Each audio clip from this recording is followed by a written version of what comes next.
Bonjour à tous, je suis Kevin Gall, ministère prophétique. Nous sommes le 29 janvier 2020, il est 15h30 et je voulais vraiment vous demander de prier avant d'écouter les vidéos.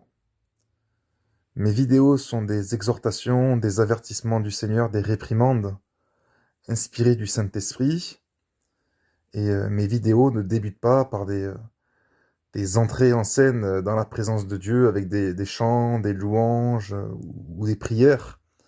Mes vidéos sont directement des exhortations et des avertissements, raison pour laquelle je vous demande, avant de mettre lecture et d'écouter le message du Seigneur, d'être déjà dans la présence de Dieu et d'avoir déjà de l'huile dans votre lampe de manière à ce que vous soyez éclairé et de manière à ce que vous puissiez recevoir le message dans toute sa clarté, dans toute son authenticité et que vous puissiez l'entendre comme étant la vérité et non comme des fables.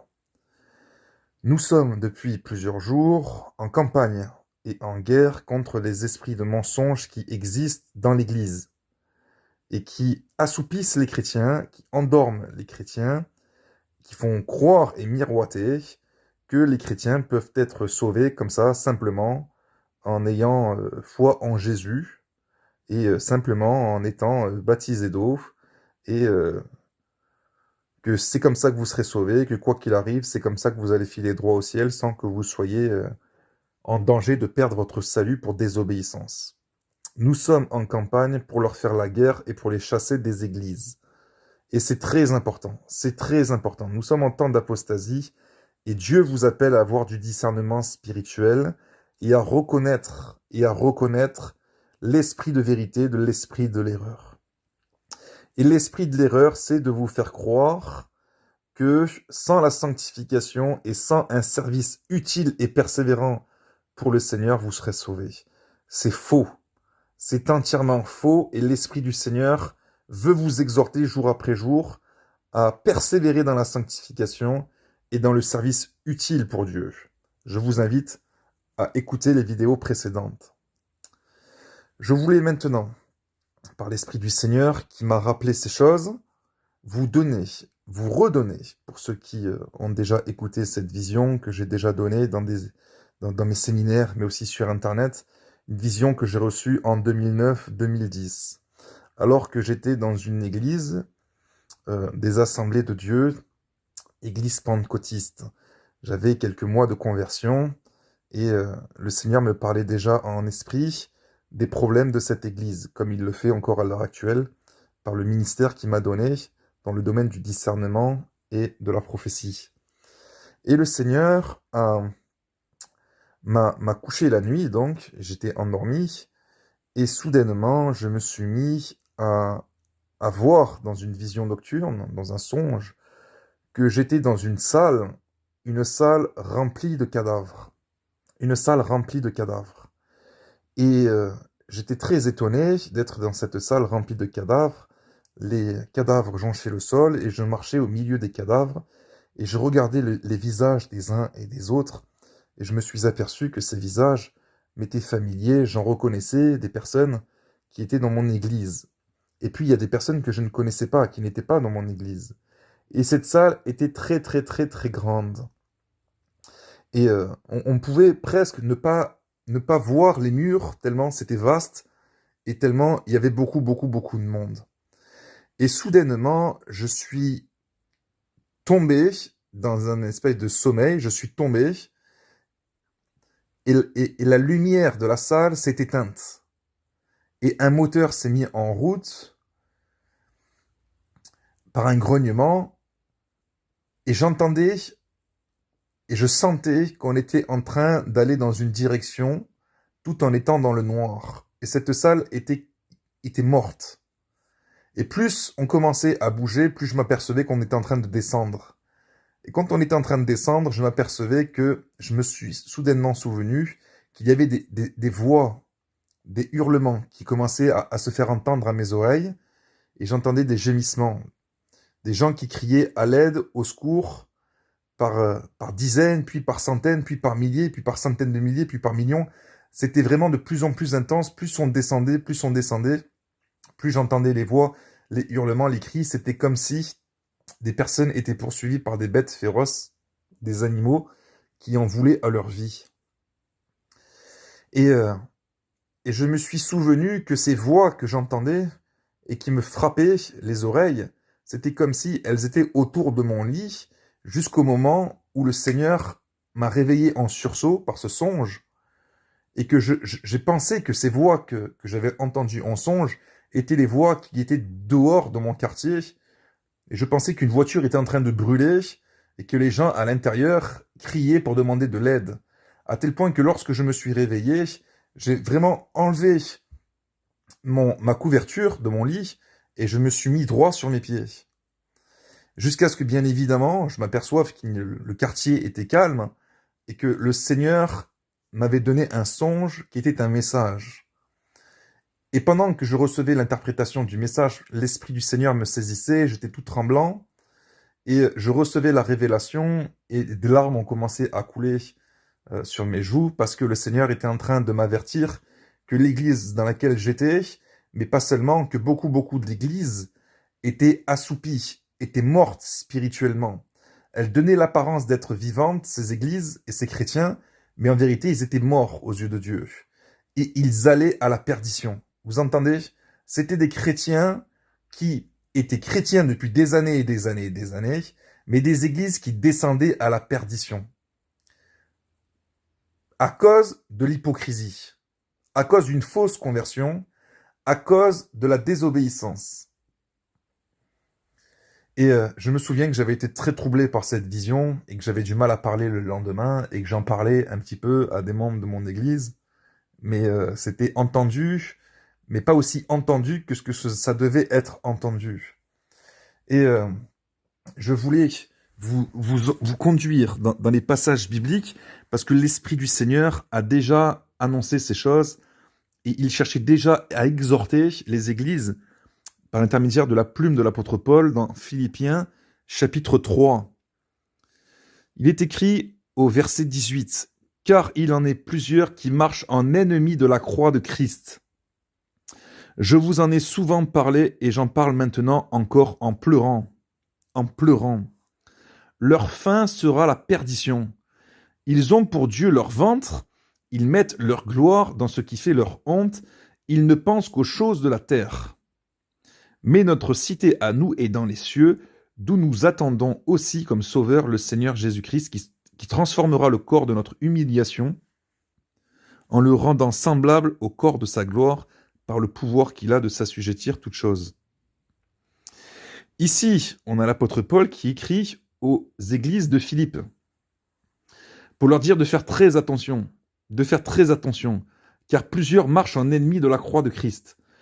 Ils se disent chrétiens, ils ressemblent à des chrétiens, ils vont à l'église, ils côtoient des chrétiens, mais ils marchent en ennemis de la croix de Christ. Et l'apôtre Paul dit « Je vous en ai souvent parlé ». Donc vraiment, l'apôtre Paul allait de lieu en lieu, d'église en église, et il voulait vraiment s'assurer que chaque église marche conformément à la volonté de Dieu, à la vérité, et que chaque chrétien ait vraiment de l'huile dans la lampe. L'apôtre Paul voulait vraiment s'assurer, c'était vraiment dans son cœur, dans son appel, dans son mandat, dans son ministère, et il marchait avec la crainte de Dieu dans ce domaine, parce qu'il savait les responsabilités qu'il avait. Il craignait, donc il en parlait souvent. Il parlait souvent de ceux qui sont hypocrites devant Dieu. Et il appelait l'Église à ne pas être hypocrite, mais à marcher droitement, conformément à la volonté de Dieu. Et il le dit au verset 17, juste au-dessus, « Soyez tous mes imitateurs, frères, et portez les regards sur ceux qui marchent selon le modèle que vous avez en nous. » Que vous avez en nous. L'apôtre Paul, c'était quelqu'un qui vraiment gardait son corps assujetti de peur d'être rejeté par Dieu. Il était conscient de ça tous les jours. C'était quelqu'un qui était un combattant dans la prière. Il priait sans cesse. C'est lui-même d'ailleurs qui a écrit « Prier sans cesse ». Il le savait. Il le savait. Et il savait également que les églises qu'il était en train de fonder, par le Saint-Esprit, par la puissance du Seigneur, par les prodiges, les miracles, l'enseignement, les révélations, les exhortations, tout ça, eh bien, tout simplement, ces églises pouvaient être refroidies par le diable, refroidies également par l'hypocrisie, Et c'est très facile de tomber dans l'hypocrisie quand on est chrétien. Il suffit simplement de se donner une bonne apparence mais la lampe n'est pas allumée, la lampe n'est pas éclairée. On peut servir Dieu par la chair, par l'intelligence, par la connaissance, par la mémoire, sans avoir l'huile véritable. L'huile véritable, c'est le Saint-Esprit qui fera en sorte que ce que vous dites sera vraiment perçu comme étant la vérité, et ce que vous dites aura vraiment un impact, ça va vous transmettre la crainte de Dieu, qui va automatiquement, qui doit automatiquement vous rattacher à Dieu. Vous rattacher à Dieu. L'Esprit de Dieu ne peut pas être un esprit qui est tiède et qui est froid et qui vous entraîne dans un confort spirituel qui vous arrange et qui en vérité arrange la chair et les démons. C'est impossible. C'est impossible. Et Dieu veut avertir. Quand j'avais eu cette vision, je me souviens vraiment que j'étais ébranlé en moi-même. Parce que déjà, je recevais dans mon esprit qu'il y avait des problèmes dans cette église. Je côtoyais des frères, des sœurs, mais ils ne parlaient que des choses de la terre. Moi, j'étais rempli de feu, j'étais rempli de zèle pour Dieu. Il n'y avait que moi dans cette église qui parlait de Dieu sur Internet, sur Facebook et dans les réseaux sociaux. Tous les autres, 90%, même plus, hein, je crois que on est sur du 100%, tous les autres ne parlaient que des choses de la terre. Le foot, l'épisode qu'il y a eu dans telle émission télévisée, ce qu'il va y avoir au cinéma le lendemain, la sortie bowling entre adolescents, jeunes chrétiens, la prochaine réunion qui a lieu à tel endroit où ce sera un cirque évangélique, il n'y aura aucune onction, c'est tout le monde se croit sauvé et on n'exhorte pas à la repentance avec des larmes et avec des cris. Vous comprenez ? C'est une tiédeur qui conduit en enfer. C'est une tiédeur qui conduit en enfer et les paroles prophétiques, les exhortations prophétiques ne se font pas entendre dans ce genre d'assemblée. Dans ce genre d'assemblée. En tout cas, c'était le cas à mon époque, quand j'y étais, quand le Seigneur m'y avait mis. Et j'étais même attaqué par les esprits de mensonge qui étaient dans cette église. Parce que dès que moi j'exhortais, dès que j'annonçais des choses qui étaient ébranlantes, remuantes, et dès que je disais arrêtez avec les sapins de Noël, jetez ça vite, faites ceci, faites cela, patati patata, ou que j'expliquais que les chrétiens peuvent avoir des démons, on cherchait finalement à me pousser de plus en plus à la sortie de l'église. Et c'est comme ça que le Seigneur m'a mis à part pour que je puisse commencer à faire un travail d'exhortation, de délivrance et prophétique, même également au niveau de la saine doctrine, qui est l'enlèvement de l'Église après l'apparition de l'Antéchrist et après les 3 ans et demi de grande tribulation orchestrée par l'Antéchrist, bien évidemment, puisque le Seigneur vient y mettre un terme. Donc il a fallu que le Seigneur m'indique la voie à suivre et surtout l'issue de secours, la porte de secours. Donc si vous êtes dans une église qui est tiède, où il y a du cirque, où vous avez pour frères et pour sœurs qui ont pour Dieu leur ventre et qui mettent leur gloire dans ce qui fait leur honte, ça veut dire qu'ils s'attachent et qu'ils sont fiers de montrer et de faire des choses qui sont en vérité mondaines.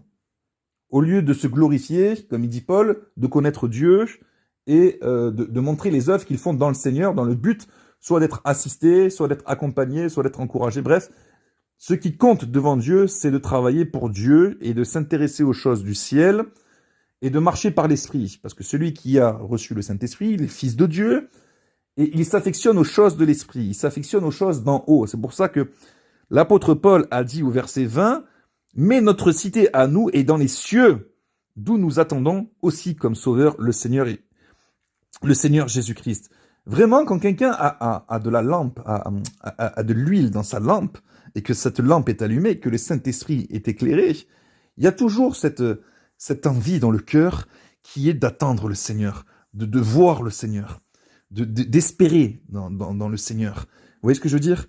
On n'est pas en bas sur la terre, hop, on profite de la vie, on s'amuse, et puis bon, de toute façon, j'ai pris une assurance vie éternelle, je crois en Jésus.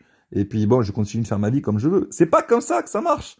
C'est pas comme ça que ça marche. Et beaucoup de chrétiens se font assoupir et endormir dans les églises par des esprits tièdes, de froideur, de mensonges. On vous dit que vous êtes enlevés avant l'apparition de l'Antéchrist. Mais moi, je vous prophétise ce que vous ont prophétisé les apôtres et les prophètes. Vous serez emmenés en captivité. Exactement comme Jérémie a dit en son temps, le prophète, au roi qui était incrédule, et au chef qui était incrédule, même les prophètes qui étaient incrédules, les faux prophètes et les faux docteurs qui étaient incrédules.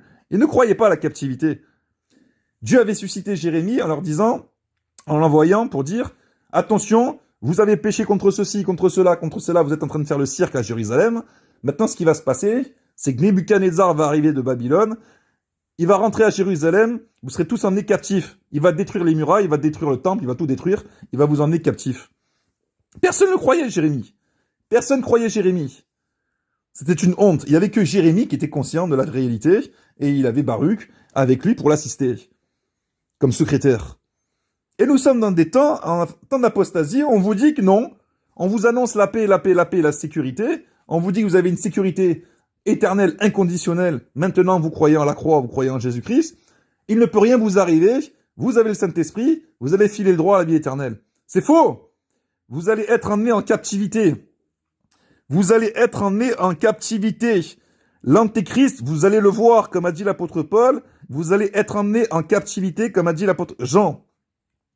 Dans Apocalypse, celui qui sera emmené en captivité, faudra qu'il se laisse conduire en captivité et qu'il y meure. Faudra pas qu'il résiste avec des insultes. Faudra pas qu'il résiste avec des coups. Faudra pas qu'il cherche à se défendre. Il faudra qu'il confesse Christ jusqu'au bout. Il faudra qu'il résiste à la marque de la bête, mais qu'il confesse Christ jusqu'au bout dans le calme. Pas dans la révolte, comme on voit aujourd'hui en France avec les gilets jaunes. Pas dans cet esprit d'insulte, comme on voit sur Facebook avec des chrétiens qui sont corrompus et mal affermis dans le Seigneur qui marchent par la chair. L'apôtre Paul l'a dit, ils sont ennemis de la croix de Christ. Ils ont pour Dieu leur ventre. Ils mettent leur gloire dans ce qui fait leur honte.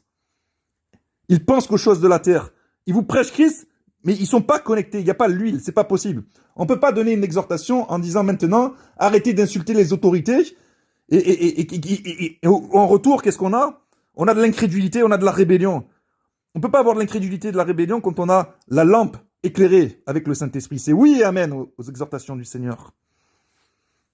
Regardez encore. Regardez encore. Les vierges folles qui n'ont pas d'huile.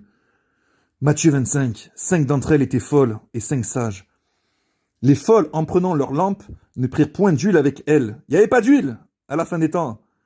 Ça confesse Christ, ça confesse être une vierge du Seigneur, mais il n'y a pas d'huile. Mais les sages en prirent de l'huile avec leur lampe, dans des vases, comme l'époux tardé. Parce qu'on va se demander qu'est-ce qu'il fait l'époux. Comment ça se fait qu'il n'arrive pas avec la lune qui se transforme en rouge sang, le soleil qui est caché, et puis la planète rouge qui va arriver, qui va projeter les météorites sur la Terre, avec les démons qui vont descendre du ciel et qui vont apparaître, avec les soucoupes volantes, avec l'antéchrist qui va se manifester, qui va commencer à égorger les uns les autres. On va se demander qu'est-ce qu'il fait l'époux. Parce que les vierges folles, on leur a appris que l'époux vient les enlever avant l'antéchrist. Au milieu de la nuit, on criera « Voici l'époux, allez à sa rencontre ». En vérité, le milieu de la nuit, c'est après les 3 ans et demi de l'antéchrist. Donc là, il y aura déjà eu un carnage. Jésus dit dans Matthieu 24, il y aura une détresse comme au temps de Noé, si ce n'est pire, même pire qu'au temps de Noé. Alors toutes ces vierges se réveillèrent, d'un coup, ça y est, commencent à se réveiller. Il faut attendre que l'antéchrist arrive pour qu'il les réveille, ce sera trop tard. Préparèrent leurs lampes. Les folles dirent aux sages, donnez-nous de votre huile, car nos lampes s'éteignent. Moi, il y en a plein qui viennent vers moi et comprennent, ils se mettent à comprendre, ou alors ils disent, mais attendez, mais moi, on m'avait enseigné ça, on m'avait enseigné ceci. Vous, je vous écoute. On entend totalement l'inverse de ce qu'on m'a enseigné. Comment vous avez fait pour savoir tout ça? Vite, je cherche à comprendre, enseignez-moi, guidez-moi, donnez-moi votre huile, quoi. C'est exactement ça. C'est des prophéties de Matthieu 25, on y est. Ils cherchent de l'huile. Ils cherchent de l'huile, ils cherchent la vérité. Ils vont de pasteur en pasteur, ils cherchent de l'huile. Vite, donnez-nous de l'huile. On comprend pas ce qui nous arrive. Mais ça, c'est que le début. Hein. Vous allez voir demain. On va voir qui c'est qui va tenir. Dieu va distinguer, il va voir qui c'est qui va tenir. Parce qu'avec le cirque qu'il y a dans les églises, on met les ballons, on met les sapins, on fait les mimes, on fait les sketchs, on chante Alléluia, tout le monde chante. Bon, ok, Dieu va envoyer Nebuchadnezzar, l'antéchrist, la captivité. Qui c'est qui va tenir? Qui c'est qui va résister devant lui? Qui c'est qui va résister devant la guillotine et le feu? Sans péché, sans l'insulter, sans se rebeller. Qui va tenir? Là, c'est l'épreuve de Dieu. Et là, il n'y aura plus de ballons, il n'y aura plus de sapins. Hein. Vous ne pourrez pas vous tourner les uns vers les autres, là, en vous disant « donne-moi ton huile », etc. Ça va être compliqué. Hein. Il y aura ceux qui seront déjà préparés et ceux qui ne seront pas préparés, ce sera déjà terminé. Hein. Le feu de l'épreuve, le creuset de Dieu, sera trop puissant. C'est maintenant qu'il faut être prêt. C'est maintenant qu'il faut être prêt. Les sages répondirent « Non, il n'y en aura pas assez pour nous et pour vous. Allez plutôt chez ceux qui en vendent et achetez-en pour vous. » Pour vous. Pendant qu'elles allaient en acheter, l'époux arriva. Elles se mettent à l'œuvre du Seigneur, elles se mettent à comprendre. Il y a des personnes, ça fait 10 ans qu'elles sont converties, elles ont même pas lu elles ont pas lu toute la Bible, encore. Même 5 ans. 5 ans de conversion, ils ont toujours pas lu la Bible, en entier. C'est grave. C'est grave. Les autres vierges vinrent et dirent, Seigneur, Seigneur, ouvre-nous. Mais il répondit, je vous le dis en vérité, je ne vous connais pas. Veillez donc, puisque vous ne savez ni le jour ni l'heure. Mais ni le jour ni l'heure après les signes que Jésus avait donnés dans Matthieu 24. Hein, et les signes, dedans, vous avez l'abomination, la désolation, la profanation du temple, vous avez la grande tribulation, vous avez les signes cosmiques. Donc, il va falloir se réveiller. Il va vraiment falloir se réveiller. Parce que là, il y a vraiment l'esprit du Seigneur que je sens qui me saisit, qui me ramène vers le peuple pour que je puisse crier sur les toits. Moi, j'aimerais faire des choses qui sont selon ma propre volonté. M'occuper de ma famille, m'occuper de certaines choses. Parce qu'il y a des personnes qui sont malades dans ma famille, il y a des choses qui sont un peu comme ça. J'aimerais être proche d'eux également. Mais voilà, il va falloir transmettre de l'huile. Il va falloir transmettre de l'huile. Parce que on est obligé de mettre la famille de côté pour s'occuper des rebelles et de ceux qui n'ont pas d'huile. Vous comprenez? On est obligé de faire un tel sacrifice pour des gens qui même pas nous écoutent et qui se disent chrétiens. Et ça, Dieu le voit. Alors il va falloir vous réveiller. Il va falloir vous réveiller et aller dans Apocalypse chapitre 3, verset 1, écrit à l'ange de l'église de Sardes. Voici ce que dit celui qui a les 7 esprits de Dieu et les 7 étoiles. Je connais tes œuvres. Je connais tes œuvres. Je sais que tu passes pour être vivant et tu es mort. Il n'y a pas d'huile. Sois vigilant et affermis le reste qui est prêt de mourir. Car je n'ai pas trouvé tes œuvres parfaites devant mon Dieu. Je sais que tu passes pour être vivant et tu es mort. Vierge folle. On est en campagne et en guerre contre les esprits de mensonge. Je fais cette vidéo, si vous comprenez ce qui se passe, pour vous réveiller. Pour vous réveiller. Parce qu'il suffit que l'esprit prophétique, il parte pendant 6 mois, qu'il n'y ait pas d'exhortation sur Internet selon la vérité. On revient 6 mois après, qu'est-ce qu'il y a? Des cadavres, comme dans la vision. Des gens qui se détournent la foi pour s'attacher à des fables, à des esprits de séduction comme André Sayoum, qui est vraiment un exemple et un signe que Dieu met sur lui pour vraiment montrer comme le péché d'Akan, pareil, qui veut exposer ça devant le peuple, pour vraiment donner, l'effroi, ramener le cœur à la crainte de Dieu, quoi, pour pas finir comme lui. C'est quand même quelque chose qu'il faut comprendre. Il faut vraiment que vous discerniez ce qui se passe dans la suite des vidéos, comment l'Esprit du Seigneur conduit les choses, dans le discernement. Dans le discernement. Parce qu'il va falloir vous séparer des personnes qui vous refroidissent, qui vous assoupissent, des églises cirques. Des églises cirques, où il n'y a pas la vérité, où on vous dit qu'on ne peut pas perdre le salut. Vous comprenez? Il faut sortir de ça. Je vous ai mis la vidéo du pasteur Daniel Vendini. C'est le cirque. Où c'est que vous avez vu dans la Bible qu'on met des ballons et des sapins de Noël dans le temple de Dieu, dans les maisons de prière du Nouveau Testament, dans les lieux de rassemblement. L'Église est devenue du spectacle. Ce n'est plus des maisons de prière où chacun reçoit l'huile. C'est devenu du cirque. C'est devenu superficiel. J'ai fait la vidéo il n'y a pas longtemps sur le jugement des méga-églises, sur les églises cirques, sur les églises superficielles. Hein. On se filme en train de chanter, c'est la grande église, allez, elle a un slogan, elle a ceci, elle a cela, tout le monde dit Alléluia, Amen, Amen. Il y a de l'hypocrisie, dit le Seigneur. De l'hypocrisie, dit le Seigneur. L'église de Philadelphie, on ne la voyait pas. Les vierges sages, on ne les voyait pas. Gentiment, elles mettaient de l'huile. Ça priait, ça priait, ça priait. Les chrétiens n'ont pas besoin de se distraire avec les sorties bowling, les sorties cinéma, et les patatis, et les patatas, et les sorties au zoo.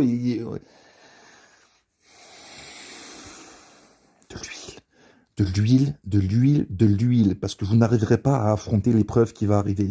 Je dis que vous n'arriverez pas à affronter l'épreuve qui va arriver, exactement comme Moïse a dit aux Israélites, vous ne supporterez pas ce Dieu qui est saint, vous n'arriverez pas à faire sa volonté, parce que sa volonté, c'est que vous restiez attachés à lui, et que vous priez sans cesse, et que vous arrêtiez de vous distraire, et que vous arrêtiez d'avoir pour Dieu votre propre ventre, et que vous arrêtiez de mettre votre gloire dans ce qui fait votre honte, et que vous arrêtiez de penser qu'aux choses de la terre, etc., etc.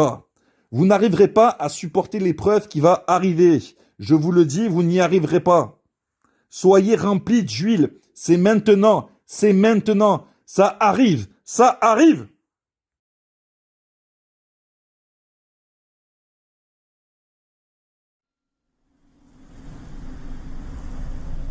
The hand of the Lord was upon me. He brought me out by the Spirit of the Lord and set me in the middle of a valley. It was full of bones. He led me back and forth among them, and I saw a great many bones on the floor of the valley. He asked me, Son of man, can these bones live? I said, O sovereign Lord, you alone know. Then he said to me, Prophesy to these bones and say to them, Dry bones, hear the voice of the Lord. I will make breath into you, and you will come to life. Then you will know that I am the Lord. So I prophesied as I was commanded, and as I was prophesying, there was a noise, a rattling sound, and the bones came together, bone to bone. I looked, and tendons and flesh appeared on them, and skin covered them. But there was no breath in them. Then he said to me, Prophesy to the breath, and say to it, Come from the four winds, O breath, and breathe into these slain, that they may live. So I prophesied as he commanded me, and breath entered them. They came to life and stood up on their feet, a vast army.